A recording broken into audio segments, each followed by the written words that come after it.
할렐루야.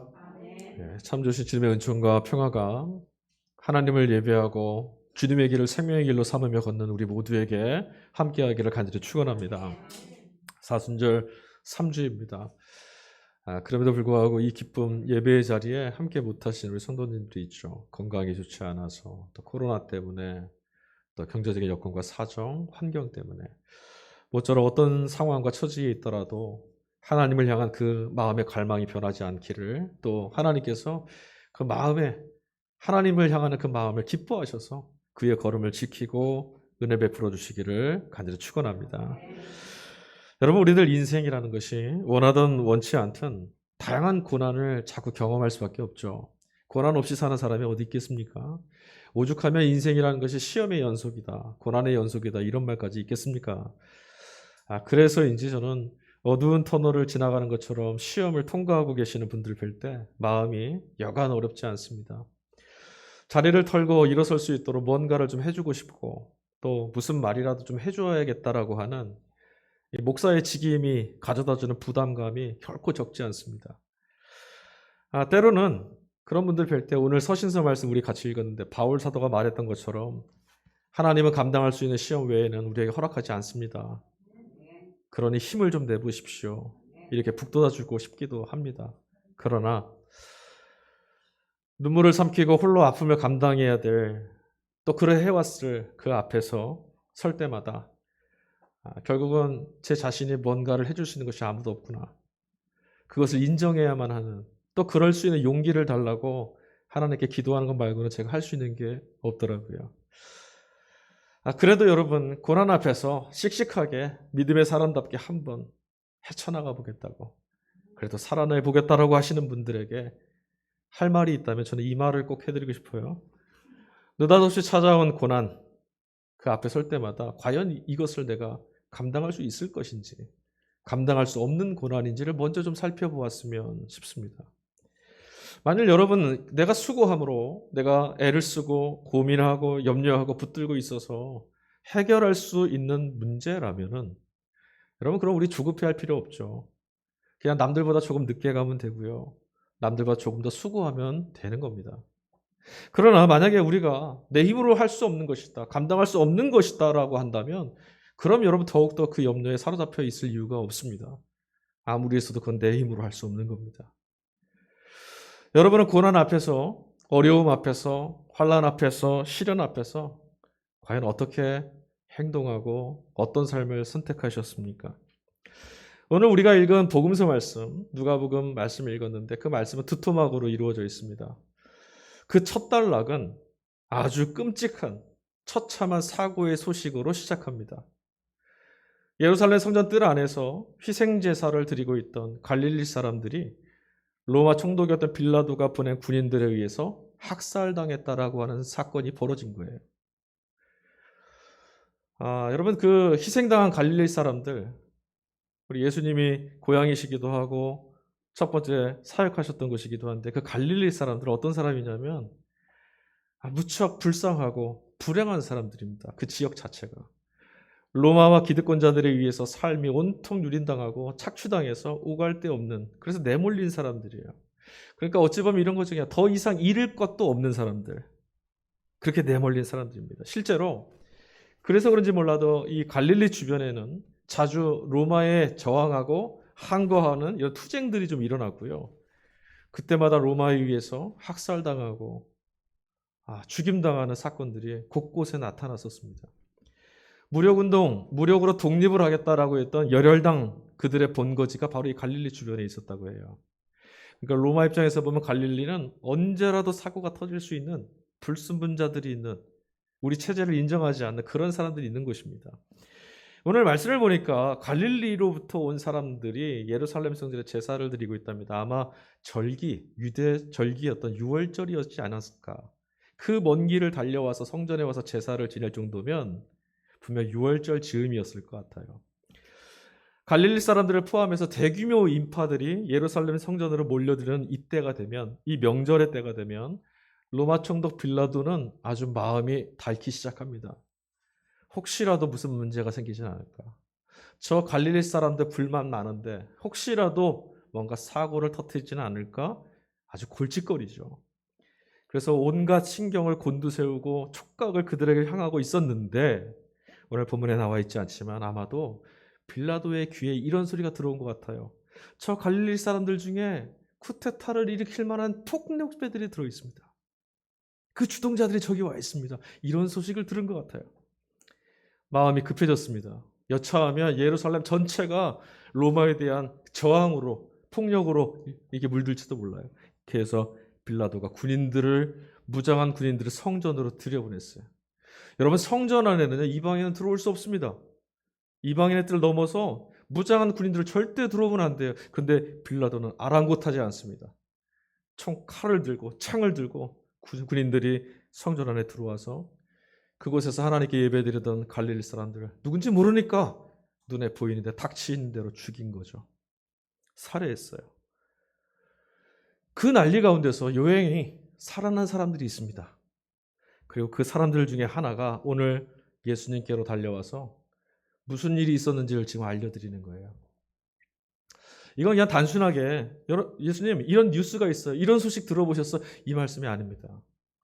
예수님께 와서 그 소식을 전했던 이는 답을 듣고 싶었던 거예요. 왜 우리가 대체 하나님 백성인 우리에게 왜 이런 처참하고 참혹한 일들이 일어납니까? 왜 우리가 이런 일을 경험해야 됩니까? 저 불량배들, 저 잔인몽둥한 저런 이방인들에게 왜 하나님 백성인 우리가 예배드리다가 이런 일을 당해야 합니까? 하나님 어떻게 이런 일을 허락하실 수 있습니까? 이 질문에 대한 답을 듣고 싶었던 거죠. 예수님께 찾아왔어요. 여러분, 뜻하지 않은 사건이나 사고, 감당할 수 없는 그런 처참한 일들을 경험하게 될 때 사람들은 너나 할 것 없이 이런 질문을 하게 돼요. 왜 이런 일이 내게 생겼을까? 왜 우리에게 이런 일이 찾아왔는가? 묻게 되죠. 여러분, 그럴 때 또 한편에서는요. 내 일이 아니고 남의 일이라 생각하는 사람들은 아마도 이런 일 때문일 거야 라고 답을 찾아서 설레발처럼 그런 이야기들을 나름의 해석을 막 쏟아놓는 사람들이 있어요. 대부분은 그런 일 당한 것은 어떤 이유 때문일 거야 라고 하는 무엇 때문이라고 하는 인과론적인 답을 주거나 아니면 그거 분명히 그걸 통해서 무엇인가를 이루기 위해서 어떤 뜻을 이루어내려고 당신에게 허락된 그런 사건일 거야. 목적론적인 해석을 내놓는 것이 전부입니다. 우리 다 이런 얘기 들었어요. 무슨 사건이 터지거나 누가 아프거나 어려운 일 생기면 당신의 숨은 죄가 있어서 하나님이 당신을 벌한 거야. 그게 아니면 이 고난을 통해 당신의 가정을, 이 고난을 통해서 누군가를 구원하려고 하나님이 당신을 도구 삼으신 거야. 우리 이렇게 말하는 게 쉬워요. 신명기 28장 15절 말씀입니다. 내가 만일 내 하나님 여호와의 말씀을 순종하지 아니하여 내가 오늘 내게 명령하는 모든 명령과 규례를 지켜 행하지 아니하면 이 모든 저주가 내게 임하며 내게 이를 것이다. 무서운 말씀이죠. 이 신명기 말씀 안에 인과응보, 그러니까 하나님 말씀을 지키지 아니하면 너에게 하나님께서 벌을 내리실 것이다. 이 말씀. 이 신앙과는요, 우리에게 이런 생각을 가져다 줘요. 오늘 우리가 경험하고 있는 모든 고난이 중한죄를 지어서 하나님께로부터 받은 징계의 결과가 아닐까. 근데 모든 것이 그런 건 아니에요. 여러분, 이런 해석에 우리가 갇혀 있게 되면요, 이런 일들, 자연재해가 일어나거나 진짜 뜻밖의 아무리 애를 쓰고 조심해서도 그냥 불현듯이 찾아오는 그런 사건 사고에 당해 있는 그런 사람들을 보면서 당신이 예수 믿지 않아서 그렇게 죽은 거야. 당신의 아들이 그래서 죽은 거야. 이렇게 쉽게 단정짓고 정죄하기 쉽습니다. 우리 곁에서 이런 얘기 많이 들었죠. 이런 해석에 길들여지기 시작하면 문제가 있습니다. 왜냐하면 무슨 문제냐? 과거에 당신의 어떤 일 때문에 오늘이 결정된 거예요. 아무리 오늘을 잘 살아도 과거에 당신이 지은 죄가 있으니 오늘 당신은 분명히 벌 받을 거야. 결정되는 거죠. 그렇게 되면 현재 우리가 직면하고 살아가는 이 삶에 찾아온 불행한 삶, 이걸 어떻게 좀 극복하고 이 문제로부터 내가 벗어나기 위해서 어떤 바름의 길을 찾아야 할까, 이런 노력, 수고, 그런 뿐만 아니라 오늘 우리가 살아가는 모든 시간과 삶이 의미를 잃게 됩니다. 의미 없어요. 지나온 일 때문인데. 여러분, 이 견해를 따진다면 우리는 앞으로 오늘 내일 살아갈 희망이 없습니다. 왜? 우리는 본래가 죄인이었는데요. 그것 때문에 오늘이 내일이 결정된다면 우리에게 소망이 없어요. 게다가 여러분, 이런 해석은요, 고통에 지금 힘겨워서 숨조차 쉴 수 없는 이들에게 그들을 끌고 하나님 앞에 끌고 가서 죄인으로 내몰아 2번 죽이는 그런 일이 되고 맙니다.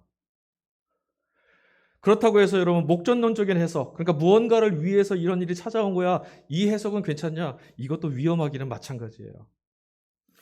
여러분, 무턱대고 아파하는 이들 곁에 가서 우리 이렇게 위로한답시고 이렇게 말합니다. 하나님의 계획이 있을 거야. 그렇죠. 하나님의 의지가 있죠. 구원하시죠. 근데 하나님이 구원해내시려고 일부러 수렁에 빠뜨리시는 분이 아니란 말이죠. 수렁에 빠진 자들을 건져내시는 거지. 하나님의 계획이 있어. 선한 뜻이 있을 거야. 뭔가 목적을 이루실 거야. 그것 때문에 찾아온 거야. 이렇게 하는 무심한 위로는, 그러니까 어떤 교훈을 주려고 누군가의 시간이나 생명을 도구화하고 무너뜨리고 파괴하는 악마 같은 하나님 모습을 만들어낼 수도 있어요. 여러분, 지금 러시아의 침공으로 인해서 우크라이나 국민들이 견딜 수 없는 고통 속에 있습니다. 여러분, 만약에 그들에게 위로하라면 여러분 어떻게 그 고통의 현실을 직면하라고 말씀해 주실 수 있겠습니까? 왜 그들에게 이런 현실이 벌어졌을까요? 왜 다른 나라는 다 평안하고 다 행복한 것 같은데 그들은 지금 목숨을 담보할 수 없는 그런 처지에 내몰렸을까요? 여러분, 그렇게 말씀하시겠어요? 너희들 숨은 죄가 있을 거야. 너희들 예수 믿지 않아서 그래. 아니, 그 땅에도 신실한 그리스도인들이 있습니다. 여러분, 뭐라고 위로하시겠어요? 삶에 찾아온 이 비극을 어찌 받아들여야 되는지, 이 비극을 우리가 어떻게 받아들여야 됩니까? 이런 비극을 끌어안고 하나님을 우리가 어떻게 바라봐야 됩니까? 라고 말하는 이 참담한 사람들, 그들이 지금 모두 다 예수님의 입을 주목하고 있습니다. 무엇라고 말씀해 주실지 예수님이 말씀하셨습니다. 예수께서 그들에게 대답하셨다. 이 갈릴리 사람들이 이런 변을 당했다고 해서 다른 모든 갈릴리 사람들보다 더 큰 죄인이라고 생각하느냐? 그렇지 않다. 내가 너희에게 말한다. 너희도 회개하지 않으면 모두 그렇게 망할 것이다. 여러분, 사실 그 주님께 몰려왔던 사람들이요, 그 사람들도 모두 이 인과응보적인 신앙, 그러니까 뭔가 죄를 졌으니까 허물이 있으니까 벌 받은 거야, 이런 신앙에서 자유롭지 않은 사람들이었어요. 왜? 그들 다 유대인이었거든요. 저 사람들만 죽었을 때는 그 예루살렘 성에도 다른 사람들은 멀쩡한데, 나도 지금 살아서 예수님께 찾아왔는데 그 사람만 죽었는 데는 이유가 틀림없이 있을 거야. 그에게 뭔가 잘못이 있었겠지, 이런 생각이 쉽게 사로잡혔던 사람들이에요. 그들 마음 안에는 이런 생각이 있습니다. 나는 죽음을 피해갔어. 그걸 보고로 삼는 거죠. 그러면 죽음을 피해가지 못한 사람은 저주가 되죠. 주님은 그들의 속마음을 꿰뚫어 보셨어요. 희생당한 사람들이 더 큰 죄인이라고 생각하느냐라고 캐물으셨죠. 그 속을 꿰뚫어 본 거죠. 그들이 죄인이고 너희는 의인이라 생각하느냐? 학살당한 갈릴리 사람들이 여러분 그렇다고 해서 그 사람들은 다 무죄하다, 이 말씀하시는 거 아닙니다. 그들이 허물이 없다? 아니, 그 말씀 안 하셨어요. 그 말씀을 하시는 게 아니에요. 오히려 너희도라고 하는 말씀을 통해서 늘 자신의 신앙이 옳다라는 거, 나는 잘하고 있는 것 같다는, 나는 하나님께 복받음이 마땅하다고 생각하는 그들의 민낯을 스스로 돌아보게 하시려고, 그들이 스스로 자기 자신을 향할 수 있도록 그 시선을 옮겨주시고 있는 거예요. 너는 어떠냐? 끊임없이 다른 사람들을 정죄하고 다른 사람들을 비난하는 우리들의 반응 속에는 어떤 마음이 들어있냐면, 그 고난당한 사람 그 곁에 저 멀찌감치 떨어져서 위로를 하는 것 같고 친절한 말을 하는 것 같고 슬픈 얼굴을 짓고는 있지만 나는 저 사람과 관계가 없어. 나는 저 사람과 같지 않아.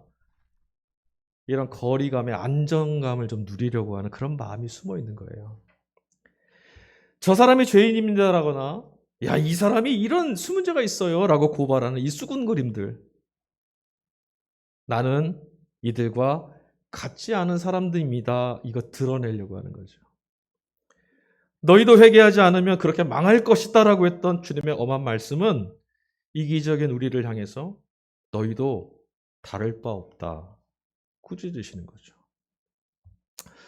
희생당한 사람들이 죄로 인해서 죽었다고 생각하지 말아라 하셨던 이 주님의 말씀은 나와는 관계없는 일입니다라고 여기는데 익숙했던 우리들의 이 생각과 마음, 그것을 너와도 상관 있는 일이다라고, 너와 그 사람들이 관계없는 자가 아니다, 너와 함께 관계 있는 자들이라는 관계 속으로 끌어가시는 거예요.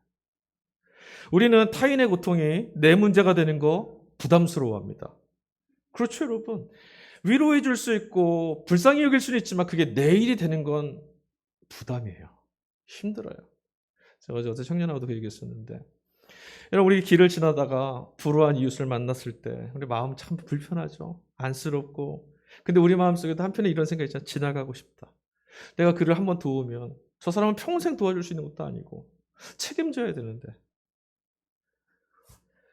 그러나 여러분, 가만히 생각해 보면요, 너와도 관계 있다라는 이 주님의 말씀이 내 안에서 소화가 되면요, 너에게도 일어날 수 있는 일이야. 사실 너가 직면했던 그 사건이고 그런 오늘이었어.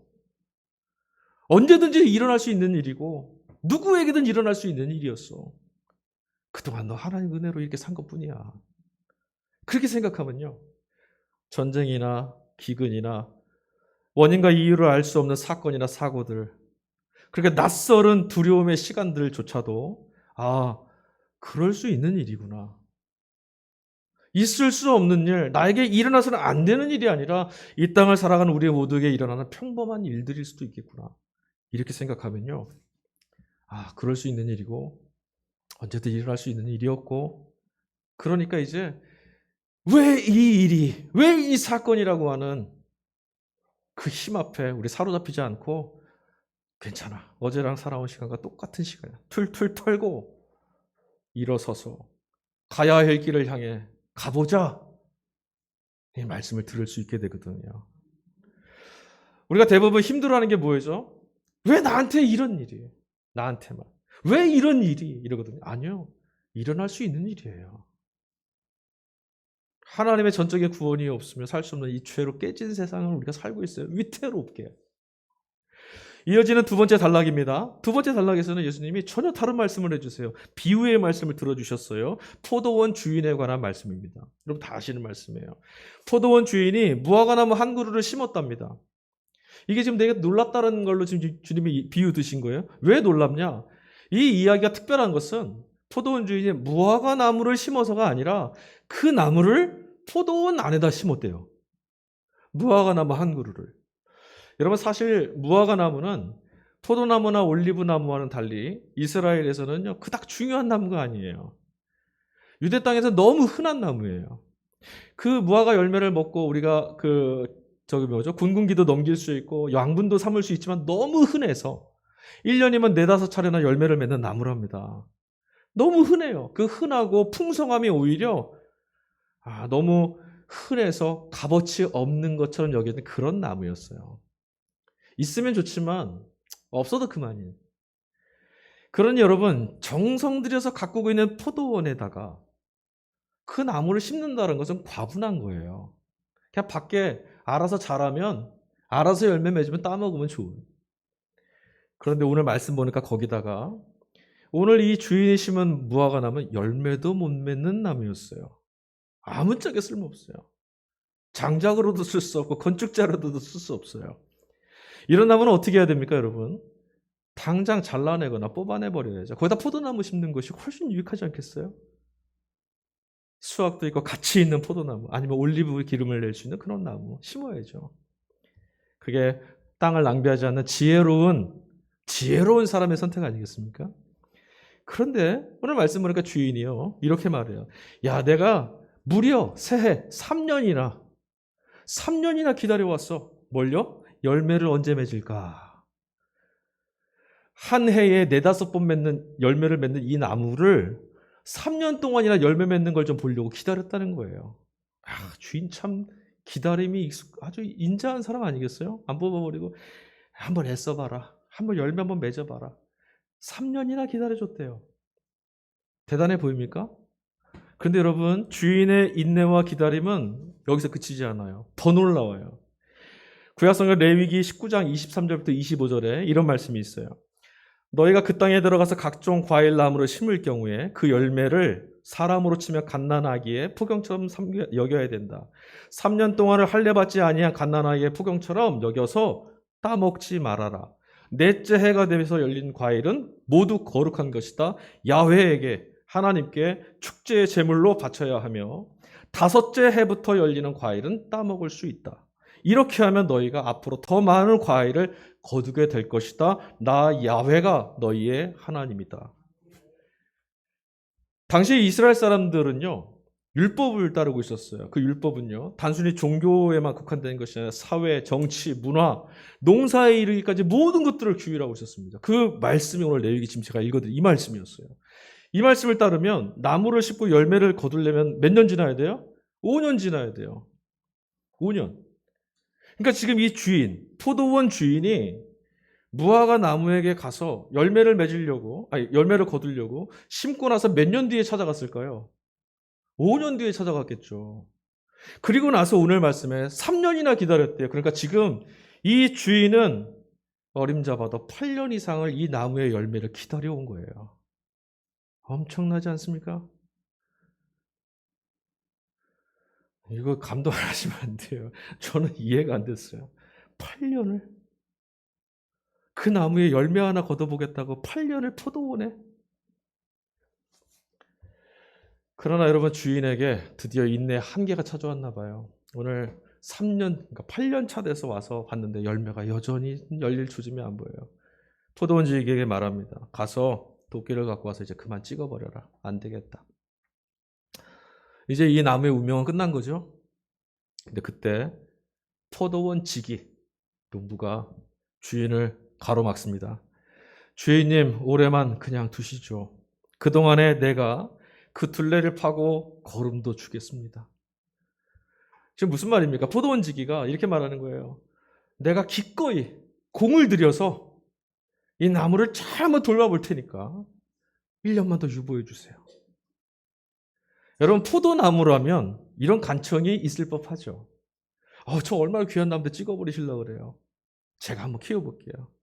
올리브 나무라면 그럴 수 있겠죠. 저 기름 열리려면 그 정도 기름 참으셔야 돼요. 그런데 지금 무화과 나무 4-5번 열매를 맺으면 8년쯤에 몇 번이에요? 30번, 40번은 맺었어야 될 열매인데 그때까지 맺지 못했던 이 나무. 그러니 내년이라고 나아질 리가 있겠습니까? 8년이나 열매 못 맺었던 이 나무가 내년에는 열매 맺겠어요, 여러분?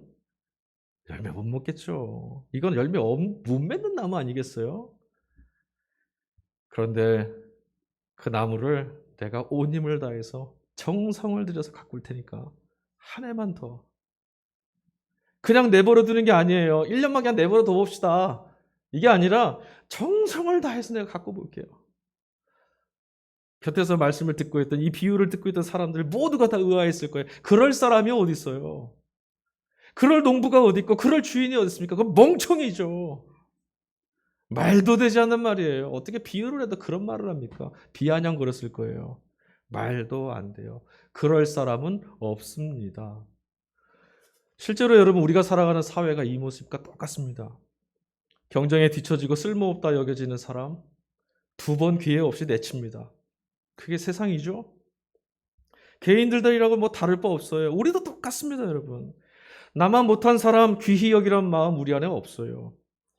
나보다 좀 나은 사람 옆에 어떻게든 좀 있고 싶어 하는 게 우리 마음이죠.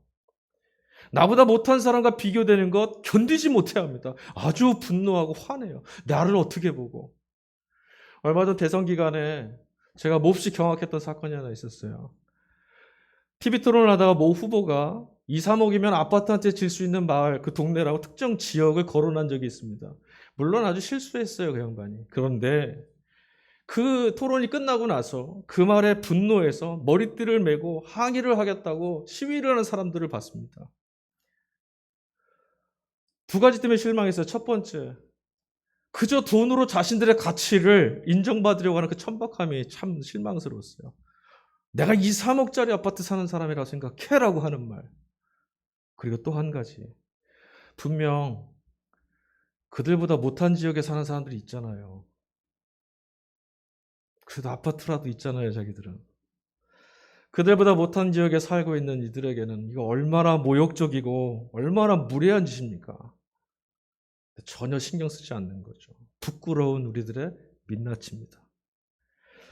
여러분, 이 비유의 말씀, 예수님께서 이 포도원 주인, 포도원 지기, 이 비유의 말씀을 왜 하셨을까요? 이 말씀이 비유하고 있는, 가르쳐 주려고 했던 것이 도대체 뭘까요?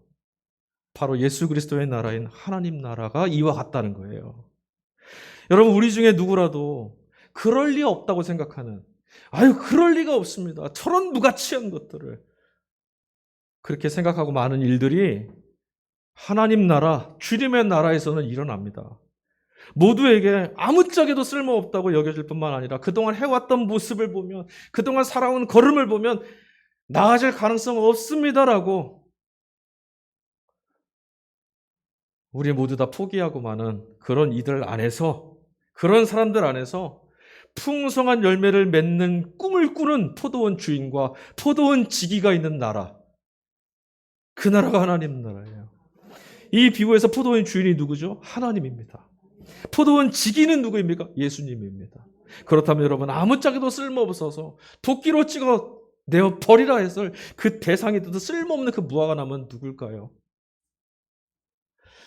내 자신이 나는 무화과 나무 바로 그가 나을 거야 라고 생각하는 사람들에게는 포도원 주인과 그 주인을 8년을 더 기다리다 못 참은 그 주인을 가로막았던 포도원 지기가 보여준 기다림, 자비는 은혜일 수밖에 없어요. 그렇잖아요. 그냥 찍어버려도 할 말 없는데. 이 은혜가 공감되지 않고 남의 이야기 같다면, 그럴 일이 있겠냐, 그거 뭐해서 쓰냐, 이런 마음이 든다면 우리는 스스로는 나는 포도나무, 나는 올리브나무 정도의 가치는 있다고 생각하고 있는 사람들인 거예요. 이런 사람들은요, 자신의 가치, 자신이 존재했을 때 유익되는 것들을 자꾸 보여주고, 나는 이만한 사람이야, 이처럼 쓸모있는 존재라는 걸 드러내려고 막 애를 씁니다. 이것도 하고 저것도 하고 막 앞에 사람들 앞에 보여주려고 애를 써요.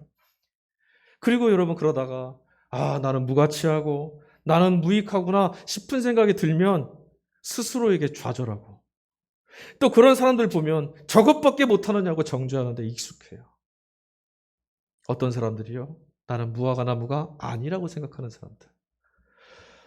저는 이 말씀을 읽다가 우리 자신을 한번 돌아보았으면 하는 생각했어요. 나는 어떤 나무일까? 이 설교를 하는 나는 단에 올라서 여러분께 말씀 전하고 있지만, 나는 주님께서 어떤 나무였을까? 그리고 지금은 어떤 나무일까? 그때나 지금이나 저는 그냥 무화과 나무 같아요. 지금 이 시간은 우리 스스로가 뭔가 잘해서, 우리 스스로 잘하진 않았어도 어떤 가능성이 있어서 그런 것 때문이 아니라, 그냥 무화과 나무에서 이 비유에서 나온 그 1년의 유예 기간을 내가 살고 있는 건 아닐까? 하나님 정말 오래 참고 계시는구나. 자신도 모르는 사이에 심판과 은혜의 갈림길에 서 있었던 그 무화과 나무, 그것처럼 여러분, 우리들의 운명도 지금 이 시간 자비를 거두지 아니하시고 기다림으로 인내하고 계시는 하나님의 긍휼, 하나님의 은혜에 달려서 살아가고 있을 뿐입니다. 그러니 여러분, 하나님 앞에서 나 자신은 꽤 괜찮다라고 생각하고 이 정도면 잘 살아오고 있겠지라고 안일하게 살아왔던 시간들이 부끄럽습니다. 그리고 그런 오만함에도 불구하고 여전히 그 오랜 기다림 끝에서 지금도 당신의 사랑을 입증하고 계시는 주님께 그렇게 감사하지 않을 수가 없습니다. 살아냄이나 열매 맺음, 이런 게 내게 달려있지 않고 하나님께 달려있다는 것이 얼마나 감사한 일인지 모르겠어요. 뉴스를 보다가 전쟁으로 인해서 탈출하는 이들 그 가운데를 헤집고 거슬러 우크라이나 안으로 돌아가는 사람들을 봤습니다. 전쟁 이전에 이미 그들은 타국에서 안정적인 삶을 누리던, 꽤 괜찮은 삶을 누리던 사람들이었습니다. 털을 잡고 살고 있었어요. 세계적으로 유명한 테니스 선수도 라켓을 집어던지고 우크라이나로 돌아갔더라고요. 왜 그랬을까요? 뻔한 죽음이 기다리는 곳인데 왜 남들은 도망가려고 탈출하려고 했으니 그곳에 들어갔을까요? 나와는 관계없는 일로 여기는 이들이 묻습니다. 도대체 왜 그런 바보 같은 짓을 하는 거야? 그럴 사람이 어디 있어? 근데 당신 뭐 하는 거야? 그들의 답변은 너무나 명확했습니다. 포탄에 짓밟히는 나라가 내 조국이고 죽어가고 있는 저들이 내 동포이고 이 일이 바로 내 일이기 때문에. 여러분, 죄로 인해서 죽음에 내어지고 깨지고 상해 몸부림치는, 또 그렇게 살아가야 하는 삶, 늘 똑같은 실수를 반복하고 여전히 허물을 감출 수 없는 그런 것들로 얼룩져 있는 그 시간들, 복음을 접한 지가 벌써 몇 해인데 여전히 성령의 열매와는 무관하고 하나님이 당신의 아들을 잡아 죽여 성령의 열매를 거두며 살으라고 했던, 죄와 육신의 열매를 거두지 말아야 했던 그것들을 오히려 더 풍성하게 맺고 있는, 나와는 관계없는 일이다, 내 나라와는 상관없는 사람들이다, 외면하신다고 해도 원망조차 할 자격도 없는, 탓할 자격도 없는 우리인데 기꺼이 우리들의 삶 모든 것들을 나와 관계 있는 일이다, 네 운명이 내 운명이다, 저희가 저렇게 된 거 내 책임이다, 그렇게 말씀하시는 분이 계시죠. 말로 그치지 않고 너를 살릴 수만 있다면 그 어떤 값이라도 내가 치러내겠다, 그래서 그걸 입증해내시려고 자신을 통째로 고스란히 내어주시는 분이 있습니다. 전적인 은혜 외에는 도대체 왜 그럴 일이 없는데, 그럴 사람이 어디 있어? 설명할 수 없는, 누구라도 그리하지 않을 일을 우리를 위해서 행하신 분이 있죠. 바로 주님입니다. 우리에게 주시는 것들, 우리에게 주셨던 것들, 또 우리를 위해서 행하셨던 것, 그 모든 일들은 다 이런 것들이었어요. 우리가 원망하고 불평했던 그것들도 찍어버리지 않고 은혜를 베푸셨던 주님이 주셨던 것들인 거예요. 너희는 만날 수 있을 때 주님을 찾아라. 너희는 가까이 계실 때 주님을 불러라. 오늘 이사야 선지자가 외칩니다. 여러분, 우리는 사순절을 지나고 있습니다. 사순절이 어떤 기간입니까? 누구도 그리하지 않을 사랑과 희생, 은혜 아낌없이 베풀어 주신 주님이 난 널 버릴 수가 없다라고, 내게로 오라고 초대해 주시는, 초대로 듣고 나를 향한 그 부르심 응답하며 나아가는 길, 그것이 바로 사순절입니다. 그래서 여러분, 이 사순절 기간 많은 열매를 얼마나 아름답고 화려하게 맺느냐라고 말한 세상을 돌아보지 마시고 아무것도 맺지 못하고 내 스스로는 한 방울도 맺어갈 수 없는 나를 당신의 포도원에서 내치지 않고 넌 내 것이라 귀하다, 난 너에게 꿈을 꾸고 있다, 그 주님을 바라보면서 은혜에 감격하며 살아가실 수 있기를 간절히 축원합니다. 아멘. 우리 찬양 같이 불렀으면 좋겠습니다. 여러분, 어떤 목자를 따라서 여러분 살고 있습니까? 누가 내 삶을 책임져주고 어떤 삶을 살라고 말하는 음성을 들으며 살고 있습니까? 여러분, 우리에게 선하신 분이 있습니다. 그냥 선한 이웃이 아니라 선한 목자가 돼서 내가 너를 살려내겠다라고 하시는, 너와 나는 관계없는 자가 아니다, 난 너와 관계가 있다, 너는 내 자식이고 나는 네 애기다 말씀하시는 선한 목자가 있죠. 맞습니다. 하나님만이 우리의 목자입니다. 주님만이 우리의 목자 되십니다. 우리 이 찬양을 고백하며 주 앞에 나가